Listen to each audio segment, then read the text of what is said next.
আমি তো মনে করি আমাদের এটা প্রাথমিক বিজয় ছিল।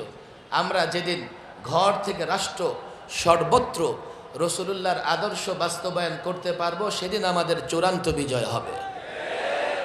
পরিষ্কার বলি,